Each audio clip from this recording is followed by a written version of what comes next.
All right, let's dive in. Today, we're going to pull back the curtain on the incredible and mostly invisible journey that brings pretty much everything you own into your life. We're talking about supply chain management, or as we like to call it, the secret life of your stuff. I mean, seriously, have you ever just stopped and looked at something simple, maybe the coffee cup in your hand, and thought, how did this really get here? Its journey was probably a massive, hidden epic involving dozens of companies, maybe multiple countries, and a truly mind-boggling amount of coordination. So, how does it all work? Well, the answer is this amazing, invisible, global network we call the supply chain. It's the entire process, from the very first raw material dug out of the ground to the final product landing in your hands. You can think of it as the circulatory system of modern commerce. It's that important. Now, right at the heart of the supply chain, you have logistics. This is the practical, boots-on-the-ground part of the operation. It's like solving a giant puzzle, getting the right product to the right place at exactly the right time and in perfect condition, but on a global scale. No big deal, right? Every product journey has to have a beginning. So let's start there with the very first and maybe most crucial link in the chain: sourcing. But it's not just about finding the cheapest materials anymore. It's about making a conscious choice. This is the fundamental question that kicks everything off. The coffee beans for your morning latte, the cotton for your t-shirt, the silicone for your phone, it all has to come from somewhere. And the choice of where that is has enormous consequences down the line. This brings us to a really important idea: ethical sourcing. What's so interesting about this is that it completely reframes the act of buying. It's not just a transaction anymore. It's a tool that can be used to create positive social change. It's all about using your purchasing power to do some good in the world. So what does that actually look like? Well, an ethical sourcing policy is basically a company's promise to be responsible. It means demanding total transparency, so you know exactly where things come from.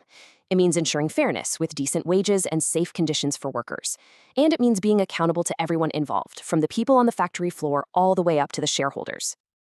All right, so we've sourced our materials responsibly. That's a huge first step. Now for the next stage, actually making the product. And here, the name of the game is a relentless quest for absolute perfection. This is the core challenge that every single manufacturer on the planet faces. How do you take all those raw materials and turn them into a finished product with the maximum possible efficiency and the absolute minimum number of errors? Well, two very powerful philosophies have emerged to answer that exact question. First up is lean production. You've probably heard of it. It was pioneered by Toyota. And it is a philosophy that is completely obsessed with one thing: eliminating waste. In Japanese, the term is muda, and it basically means any activity that uses up resources but doesn't create any value for the customer. And Lean's definition of waste goes way, way beyond just leftover materials. It's the waste of making too much stuff nobody's ordered yet. It's the waste of time when people or machines are just sitting idle. It's the waste of moving things around unnecessarily. The whole goal is to hunt down and eliminate every single one of these inefficiencies.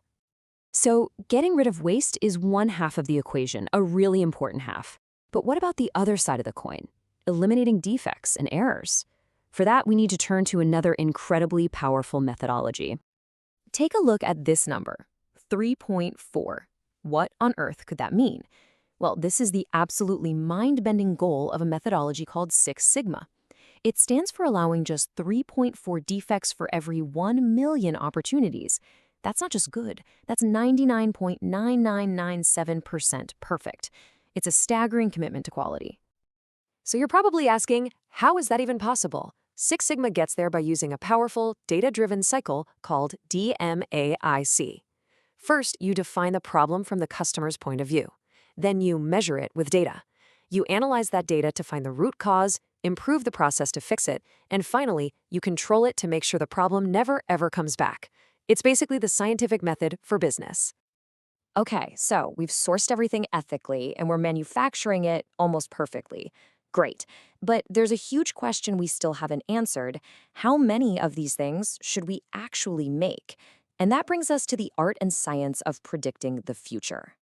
This is demand forecasting. And honestly, it is the foundation for almost every other decision a company makes. How much material to buy, how many people to hire, how much to produce. It all comes down to this one estimate.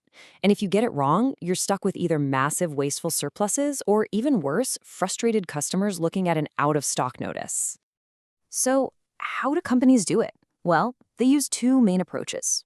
On one hand, you have qualitative methods. These rely on human expertise, opinions, and intuition, which are perfect for, say, a brand new product that has no sales history. On the other hand, you have quantitative methods, which use past data and fancy mathematical models to predict the future. The truth is, most companies use a sophisticated mix of both. Now, once you have all that stuff you've made, you've got to manage it. A really key concept here is the 80-20 rule, often called ABC analysis. It's pretty simple. Your A items, the most valuable stuff, usually make up about 80% of your inventory's total cost, but only about 20% of the actual number of items. This is why companies obsessively track those A items, because that's where almost all the money and the risk is tied up. So, the product is sourced, it's made, it's ready to go. Now for the final and most visible part of the whole journey, getting it to the customer. Welcome to what they call the final mile. At its core, logistics really boils down to these 5 main ways of moving things. You've got trucks for flexibility, rail for heavy loads over land, air for pure speed, water for massive global shipments, and even pipelines for liquids and gases. Each one has its own specific job and its own pros and cons. And what's absolutely fascinating is just how much one of these modes dominates the others, at least here in the US. A staggering 70% of all freight tonnage in the country is moved by truck. They are the undeniable, heavy-lifting workhorses of the American supply chain. But the journey doesn't always end when the product arrives at your door. I mean, what about returns? This is where reverse logistics comes in. It's the entire complicated process of handling goods that are flowing backward, from the customer back into the system. With online shopping returns sometimes hitting 20 or even 30%, this has become a massive and incredibly complex part of the modern supply chain. And all of this really just hammers home that old saying, a supply chain is only as strong as its weakest link. From the ethical sourcing at the start, to the lean manufacturing, to the forecasting, to the final delivery, and even the returns, every single one of these links is absolutely critical. One failure can bring the entire system grinding to a halt. So that leaves us with a final, really crucial question. Things like pandemics, geopolitical shifts, and climate change are testing these global networks in ways we've never seen before.